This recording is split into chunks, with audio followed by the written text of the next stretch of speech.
Sete Além. Recentemente estava numa página de um site de terror, lendo sobre uma história. Até que na própria página havia um link sobre Sete Além. Encontrei alguns relatos que gostaria de dividir com vocês. Relato 1. Uma passagem para Sete Além. 1994, eu estava no segundo ano da faculdade. Tinha 19 anos e lamentava o fato de que só poderia cursar o período noturno a partir do próximo ano. Os 2 primeiros anos eram obrigatoriamente matutinos, o que dificultava a busca por empregos ou estágios. Até então, minha experiência se resumia a um longo período como gerente de uma videolocadora, que era como se chamava o Netflix da época. Mesmo morando longe da faculdade, eu adorava o caminho de volta. Os longos trechos a pé até chegar no ponto de ônibus para, em seguida, tomar o metrô me permitiam observar como as pessoas eram diferentes em seus trajes, gestos e falas. Tudo aquilo era subsídio para novas histórias que eu, diariamente, escrevia. Também aproveitava o caminho para ler. Normalmente, caminhava até lá para tomar um ônibus, qualquer ônibus, ou o primeiro que passasse, pois todos levavam para um ponto da avenida onde eu facilmente acessaria o metrô. Não importava o nome, o número ou a cor do ônibus, todos obrigatoriamente iam até o fim da avenida, para então, seguirem seus itinerários. Isso era bom, porque eu não me demorava mais que 2 minutos no ponto. Naquela tarde quente de outubro, após uma exaustiva aula de mercadologia, segui meu caminho costumeiro até uma grande e famosa avenida a alguns minutos do campus. Cheguei no ponto e coloquei um CD, acho que do Nação Zumbi, no Discman. A pilha estava acabando e a voz do Chico Science parecia demoníaca. Um ônibus chegou e parou. Entrei e substituí o Discman por um livro. Em média, o trajeto demorava de 25 a 30 minutos por causa do trânsito e, quando eu tinha a sorte de encontrar um banco vazio, lia várias páginas. Naquele dia, nem 15 minutos se passaram e senti a mulher ao meu lado, no banco, me cutucar. Parei de ler e olhei para ela. Você não vai para Sete Além, vai? Ela perguntou. Apertei os olhos, tentando entender o que ela havia dito. Teria sido Sete Além? Ela insistiu. Esse ônibus vai para Sete Além. É melhor você descer. Sorri para ela. O nome Sete Além havia ficado claro, mas o conselho não fazia sentido. Olhei para os lados e todos, absolutamente todos do ônibus estavam me olhando. Uma outra mulher, em pé, um pouco mais à frente, falou. Vai, desce, moço. Próximo a ela, um rapaz com uma pasta na mão acenou positivamente com a cabeça e foi mais incisivo. Desce aí. Antes que eu perguntasse o que estava acontecendo, o cobrador, que também me olhava, com um maço de notas na mão, gritou para o motorista. Vai descer. O ônibus parou na hora. Ali não era exatamente um ponto, mas eu não liguei. Levantei-me rapidamente do banco e fui em direção à porta aberta. As pessoas no corredor abriram caminho acompanhando-me com o olhar. Desci. Confesso que, na hora, dezenas de pensamentos me ocorreram. Seria um ônibus particular? Não. Havia um cobrador, afinal de contas. Teriam me confundido com alguém? Talvez. Assim que pisei no asfalto, o ônibus retomou o caminho, até que, estranhamente, virou à direita em uma ladeira de paralelepípedos. Um trajeto incomum. Aquele nome Sete Além nunca mais saiu da minha mente. Seria um bairro? Uma cidade? Perguntei aos meus conhecidos e até olhei no guia de ruas, uma espécie de Waze do século passado, onde seu dedo indicador fazia o papel do carrinho. Ninguém nunca reconheceu esse nome nas proximidades ou até em outro lugar do mundo. Sei que, dias depois, passei a sonhar com Seth Aleme. Desde então, pelo menos uma vez por mês me vejo em suas estranhas ruas, durante o sono. Relato 2. Minha filha foi para Seth Aleme. Antônia, enfermeira de 40 anos, comentou o seguinte: aconteceu nessa semana, pessoal. Eu tava vendo televisão. Minha filha, Patrícia, de 7 anos, estava brincando na sala. Ela fez um risco em um papel e falou: mamãe, falta isso de dias para eu ir na festa na casa do papai. Ela estava certa. Faltava um dia para tal festinha. Antes que eu falasse algo, o telefone tocou. Bem na hora da novela. Atendi com raiva. Principalmente porque a extensão da sala estava quebrada e eu tive que atender no meu quarto. Era um homem com voz estranha. Muito grossa e áspera. Senhora Antônia? A senhora é mãe da menina Patrícia? Sim, sou eu. Quem quer saber? A senhora precisa ir até a escadaria do condomínio buscar sua filha. Escadaria? Que escadaria? Qual condomínio? Eu não sei, senhora. Ela não estava vestida com uma camiseta verde quando desapareceu? Ah! Senhora pode ir até a escadaria do condo. Camiseta verde? Minha filha nem tem camiseta verde, seu maluco. Escuta aqui. Vou ligar para a polícia, tá? Minha filha tá aqui na sala comigo. A gente mora em sobrado e não em condomínio. Fica passando trote a essa hora, seu. O homem desligou. Corri até a sala e Patrícia estava lá, quietinha com seu caderno e um monte de giz de cera. Ontem, mandei a Patrícia para a casa do pai dela, para a festinha. Coloquei nela uma blusinha cor-de-rosa e uma jaqueta por cima. Meu ex-marido me trouxe ela de volta à noite. Patrícia me agarrou muito forte quando me viu. Perguntei se tudo tinha ido bem. Ele disse que antes de trazê-la, passou no prédio da nojenta da nova namorada dele e que a Paty derrubou suco na blusa. Por isso, ele precisou pegar uma camiseta emprestada da filha da namorada dele. Isso mesmo, minha filha estava com uma camiseta verde. Quis saber se tinha acontecido algo de estranho além disso. Ele respondeu que não. Falou que Patrícia saiu da festa toda feliz, mas que na volta ficou estranha e séria. Realmente, minha filha estava muito esquisita. Quando ele foi embora, tentei conversar com Paty, mas ela não se abriu de início. Insisti muito e ela contou que quando desceu as escadas do prédio da namorada na frente do pai, ela se perdeu e foi parar em um outro prédio chamado Seth Aleme. Ela disse que ficou chorando alto e chamando pelo pai, até que um homem bonzinho, com olhos amarelos, pegou ela e levou para casa dele. Credo, filha, que história maluca é essa? Você não se perdeu do seu pai, não. Ele te trouxe. Tá tudo bem, falei, com a nuca gelada. O homem bonzinho com o olho amarelo telefonou pra cá, mamãe, mas você disse que pra ele que ia chamar a polícia e que eu tava aqui com você e ele desligou. Depois, ele me mandou descer a escada do prédio de novo e o papai me encontrou.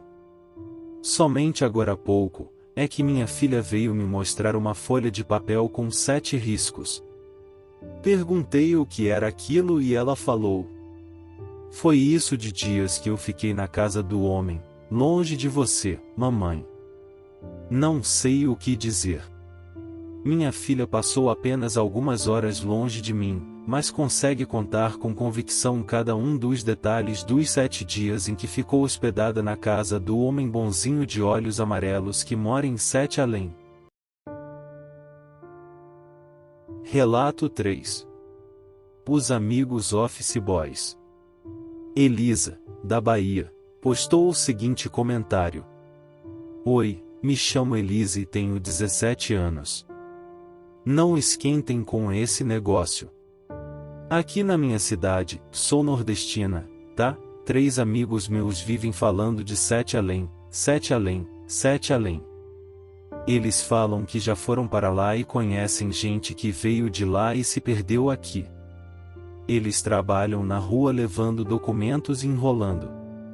Não sei se eles estão cheirados, mas contaram que esse lugar é que nem um bairro. Você vai para lá sem querer e quando volta não consegue achar mais a entrada. Falaram que é muito parecido com aqui, mas que tem umas diferenças que dão medo.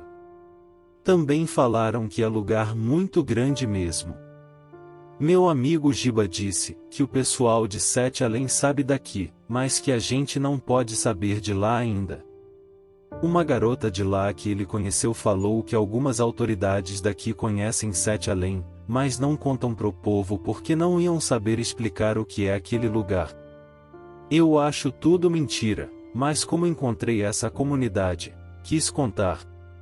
Eles me falaram que muitas pessoas que sumiram, na verdade, foram para lá e não acharam mais a saída. O Peterson inventou a pior das mentiras.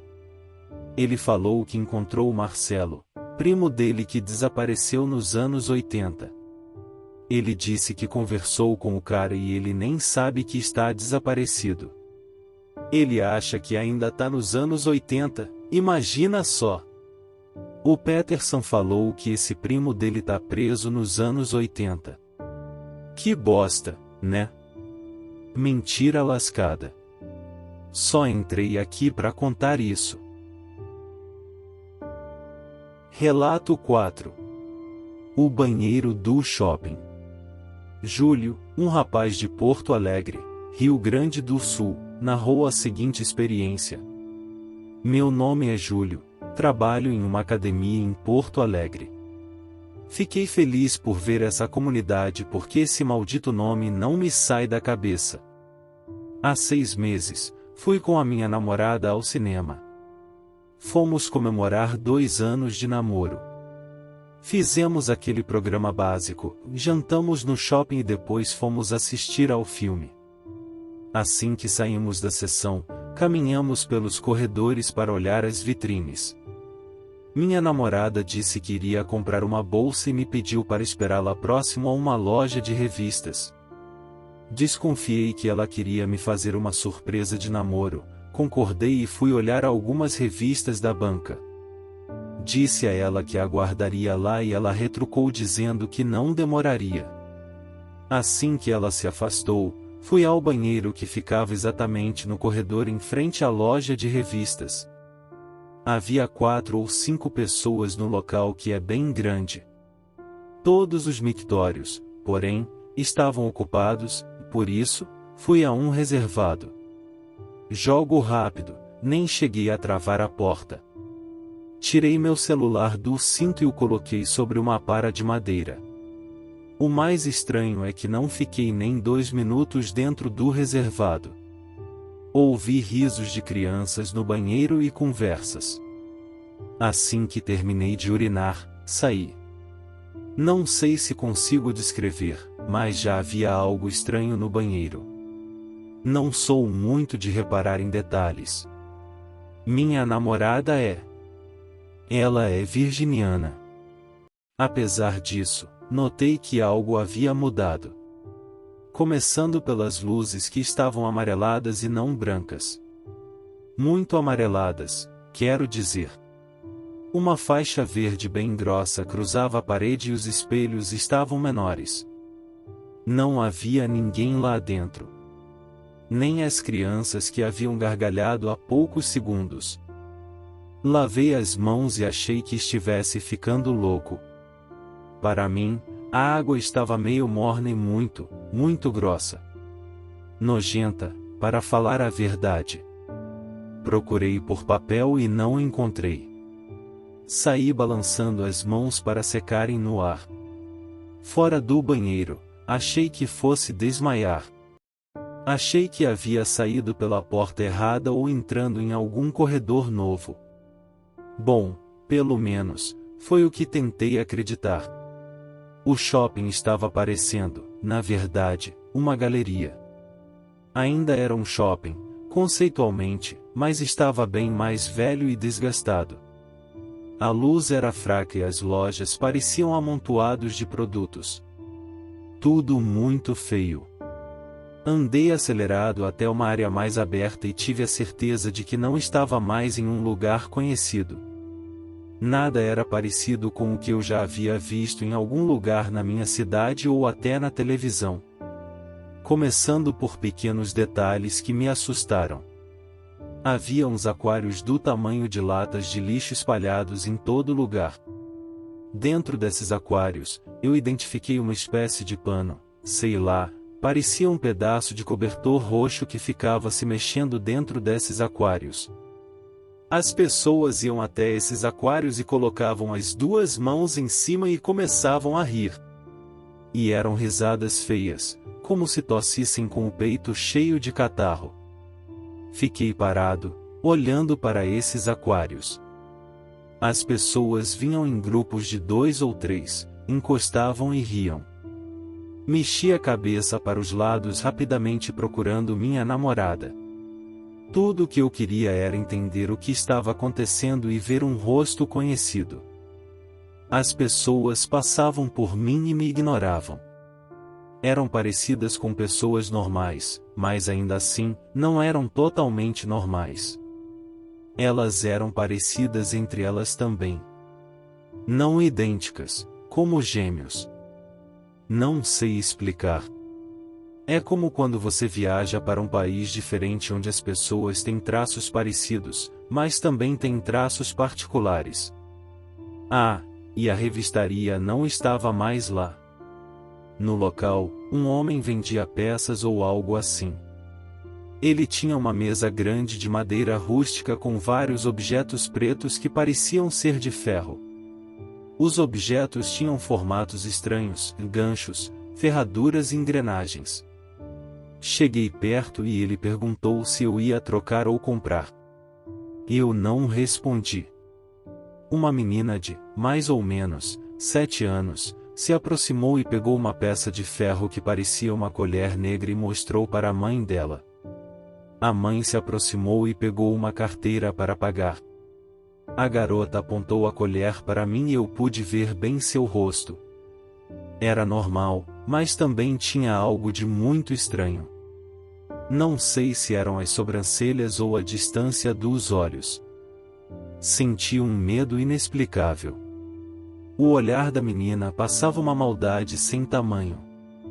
O homem respondeu para ela: Não, ele não vai comprar, pode pegar. Acho que ele nem é daqui de Sete Além. A mãe me olhou com nojo.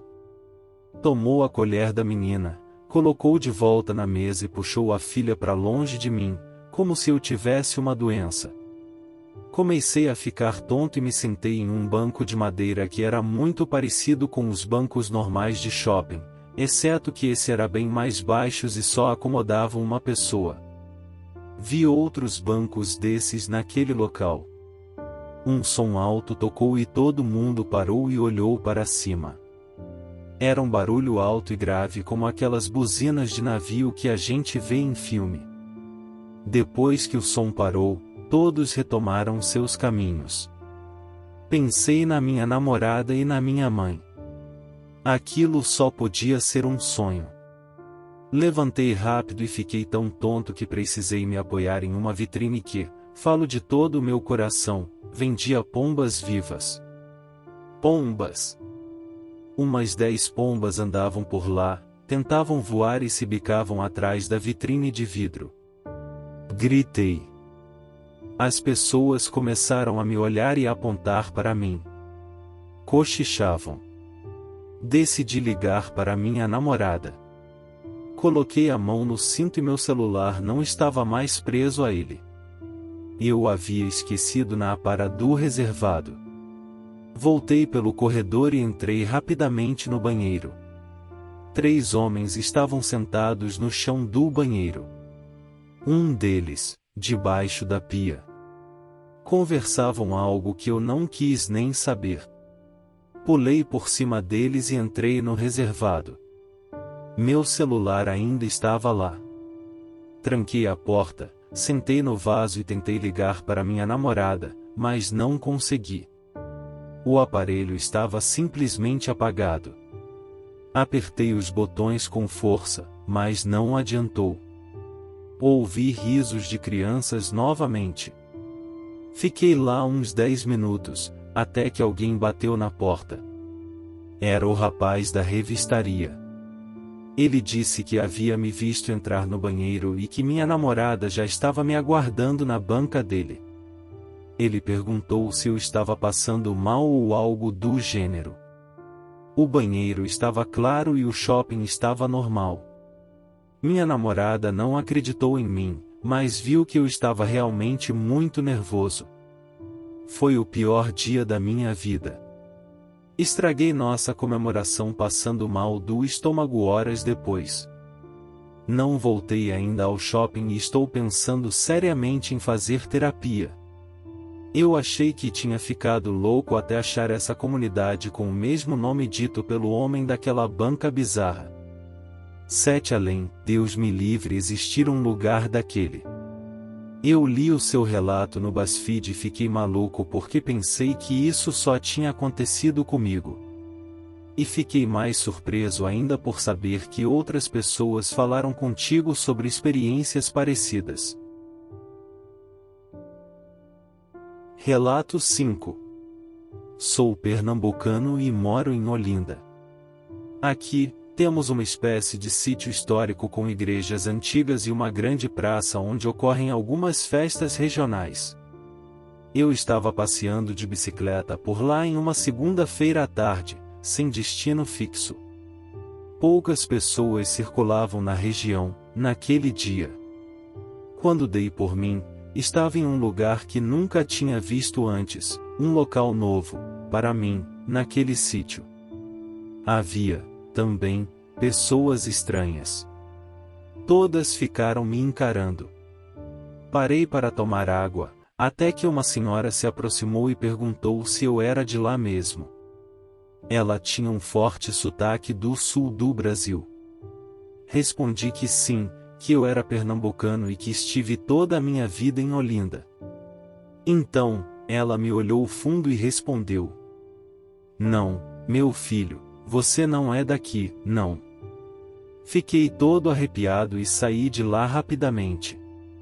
Ainda ouvi ela gritar: "Você não é daqui, não.